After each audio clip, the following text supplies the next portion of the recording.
So an app that I use or a website that I use quite quite frequently is one that maybe you've heard of, maybe not. It's Google Voice. Google Voice, when you set it up through your Google account, allows you to set up a phone number, a whole separate phone number. Actually a local phone number as well. So if you happen to move from somewhere and have an a phone number that's from another state or another area, I've found that to be sometimes troublesome, because if I try to call someone, like in the town I live in now, they see a number from Virginia and they think, oh, it's just a spam call or something like that. So the other thing is, as all of us know that work with students, especially if we're working with students outside of normal school hours, or if we're doing extracurricular activities or teams or any of those things, that it's often necessary to communicate with students and also parents, to get your mission accomplished, to get your job done. But we also don't like to share our personal number too many times for professional reasons.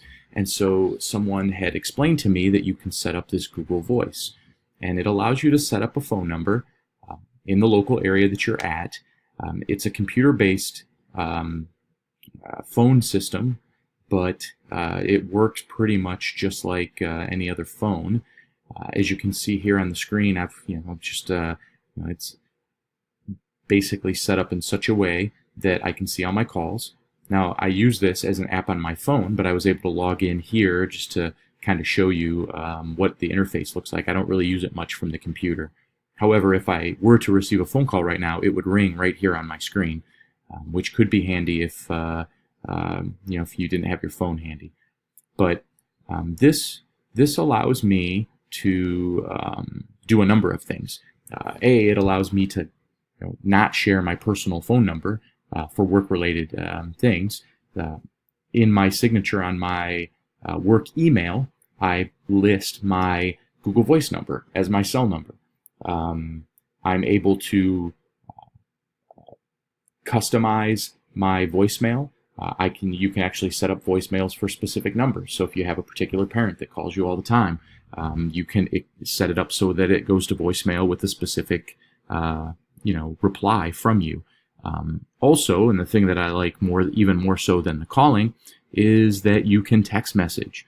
So when you are dealing with your students, and in JROTC we do an awful lot outside of normal school hours, and I just really don't like to share my personal cell number to text. But there are times that I need to be able to talk with my students. We may be out of town, we may be on a trip, and I need to be able to keep up with what's going on. Some parents have actually reached out to me on this way, or in this fashion as well. So you can text message just like normal, and you'll get it on your phone, and you can have it set up to go to your normal texts as well, and also to your app. And as you can see, it's pretty much just like texting. This is we're doing a fundraising dinner with the American Legion, and I was communicating with them just recently via text about doing the dinner. Parents, I'm not going to click on that, but they can text you as well. And now if you have that parent that maybe decides that they're not very happy with you anymore, you're not getting texts on your phone that they're telling you how much they love you.